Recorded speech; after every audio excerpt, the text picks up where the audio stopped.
Now we will see how to do dry grinding.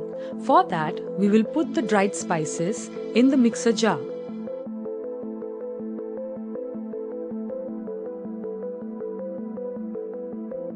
Now lock the mixer cover and keep the speed of the mixer at maximum.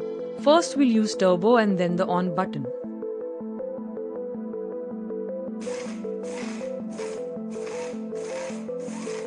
Now we will go to the normal mode by pressing the on button. While doing dry grinding, keep the mixer cover pressed with your hand.